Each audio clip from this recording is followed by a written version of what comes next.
सबको जय यीशु की। प्रभु क्रिस्त में प्यारे भाइयों बहनों, नवजीवन का संदेश इस शीर्षक के अंतर्गत प्रतिदिन का जीवन का वचन को सुनने के लिए, उस पर मनन चिंतन करते हुए उस वचन को समझकर उसके अनुसार जीवन बिताने की कृपा मांगने के लिए मैं आप सभी लोगों का हार्दिक स्वागत करता हूं। आज और एक नए महीने में हम लोग प्रवेश करते हैं। सितंबर का पहला दिन है, पहली तारीख, और आज ये शुक्रवार है। और आज के दिन में प्रभु हम सबों के सम्मुख एक बहुत ही ठोस संदेश रखता है। समझदार और ना समझदार, समझदार और ना समझ, इन दोनों लोगों का उदाहरण हमारे सम्मुख रखते हुए प्रभु हम सबों को निमंत्रण देता है कि हम सभी समझदारी से काम करें, समझदारी से जिम्मेदारी अपनी निभाएं, और वो समझदार व्यक्ति स्वर्ग राज्य का हकदार बनेगा, स्वर्गधाम में प्रवेश करेगा। एक ऐसा उदाहरण हमारे सम्मुख रखा है। जो ना समझ है वो व्यक्ति स्वर्ग राज्य से वंचित रहेगा।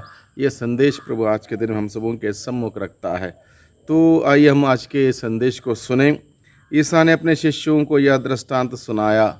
उस समय स्वर्ग का राज्य उन 10 कुंवारियों के सदृश होगा जो अपनी अपनी मशालें लेकर दूल्हे की अगवानी करने निकलीं। उसमें से 5 समझदार थी, 5 ना समझ थी। और समझदार लोगों ने अपनी पूरी की पूरी तैयारी कर ली थी। अगर वहाँ पर इंतज़ार में करना पड़ जाए उसके लिए भी इंतज़ाम, तेल, अतिरिक्त तेल और अन्य व्यवस्था सब कुछ कर रखी थी। ना समझ लोगों ने चलो ठीक है, वो तैयार होके गई, लेकिन उन्होंने कोई अतिरिक्त इंतज़ाम उनके पास नहीं था, अतिरिक्त तेल नहीं था दिया जलाए रखने के लिए।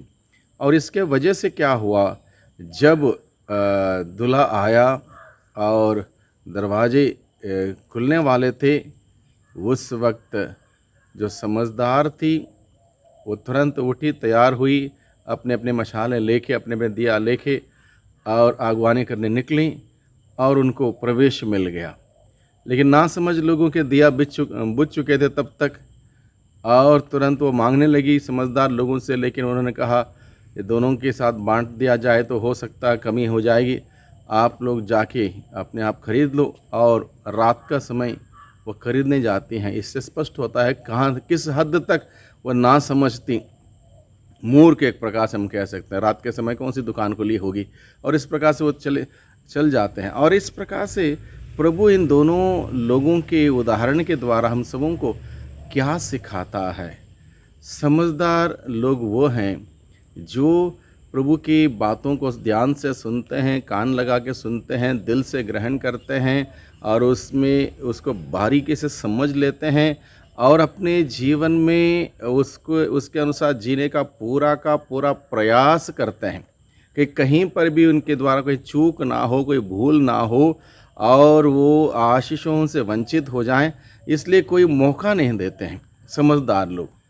ना समझ लोग सोचते हैं चलता है, एक प्रकार के चलता है मानसिकता के लोग, देखा जाएगा, वक्त आने पर देखा जाएगा, चलता है, यानी कि कोई तैयारी नहीं है, कोई दिल से लगन के साथ मेहनत परिश्रम नहीं है। बहुत ही एक चलता है प्रकार की ज़िंदगी, एक प्रकार के आलस्यपन। और ऐसे लोग उस स्वर्गीय सुख का आनंद प्राप्त नहीं कर पाते। तो आज के समाज में अगर हम देखें, ये दोनों प्रकार की प्रवृत्ति हम में से किसी के अंदर भी हो सकती है, लोगों के अंदर किसी के अंदर भी हो सकती है। यानी कि समझदारी से काम लेना और ना समझ बन के ज़िंदगी व्यतीत करना, ये दोनों प्रकार की प्रवृत्ति हम सबों के अंदर हो सकती है। तो प्रभु हम सबों को इन दोनों प्रकार के लोगों के उदाहरण के द्वारा हम सबों को समझदार बनने के लिए प्रभु हमें बुलाता है। प्रभु ने और जगह पर भी समझदार ना समझ के लोगों का उदाहरण दिया। जैसे प्रभु कहता है, जो मेरी बातें सुनता और उन पर चलता है वो उस समझदार मनुष्य के सदृश है जिसने चट्टान पर अपना घर बनवाया। जो मेरी बातें सुनता उन पर चलता है वो समझदार मनुष्य के सदृश है जिसने चट्टान पर अपना घर बनवाया। प्रभु वर्णन करते हुए बताता है उसका घर टिका रहा क्योंकि वो समझदार था। उसने अपनी समझदारी के साथ अपने घर की नींव चट्टान पर डाली रखी और उसका नुकसान नहीं हुआ। दूसरी बार प्रभु ये भी बताता है एक मूर्ख का उदाहरण, वो मूर्खता जिसने प्रभु का वचन सुना उसके अनुसार नहीं चला, वो मूर्ख के सदृश जिसने अपने घर की नींव बालू पर लगाई, उसका नुकसान हुआ, सर्वनाश हुआ।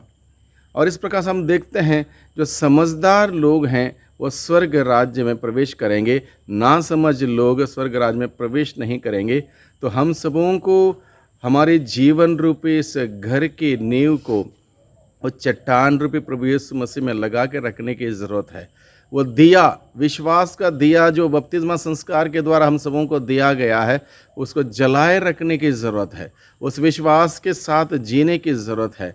उस श्रद्धा भक्ति प्रभु के प्रेम में जीने की ज़रूरत है। प्रभु के वचनों के अनुसार जीने की ज़रूरत है। और उस जीवन को जीते हुए एक दूसरे के साथ प्यार मोहब्बत से जीते हुए प्रभु की महिमा करने की ज़रूरत है। ये है बुलावा हम सबों के लिए प्रभु का जीवन जीने के लिए। प्रभु का जीवन जीना आसान नहीं है। प्रभु का जीवन जीना त्याग तपस्या का जीवन, प्रभु का जीवन जीना क्रूस के मार्ग पर चलने का जीवन, प्रभु का जीवन दुनिया के चीज़ों से दूर रहने का जीवन, प्रभु का जीवन स्वर्गीय ओर स्वर्ग की ओर दृष्टि लगा के जीवन बिताने का जीवन, ये जीवन जीने के लिए प्रभु ने हमें बुलाया है। और ऐसा जीवन जो बिताता वह समझदार मनुष्य के सदृश है। जो इसके विपरीत जीवन बिताता है, दुनिया में दृष्टि लगाकर, दुनिया के चीज़ों में शामिल होते हुए, दुनिया के बातों में आदतों में शामिल होते हुए जीवन बिताता है, अपने जीवन को गंभीरता से नहीं लेता, अपना कोई लक्ष्य के साथ नहीं चलता है, मनमाना आचरण करता है, ऐसे लोग स्वर्ग राज्य में प्रवेश नहीं करेंगे। तो प्रभु हम सबों को सचेत करता है, सावधान करता है कि हम सभी स्वर्ग राज्य में शामिल होने वाले ऐसा जीवन बिताने के लिए इस धरती पर हर पल पल हम प्रयासरत रहें, मेहनत करते रहें, परिश्रम करते रहें, ईमानदारी से अपना कर्तव्य निभाएं, निष्ठापूर्वक हमारी जिम्मेदारी को निभाएं।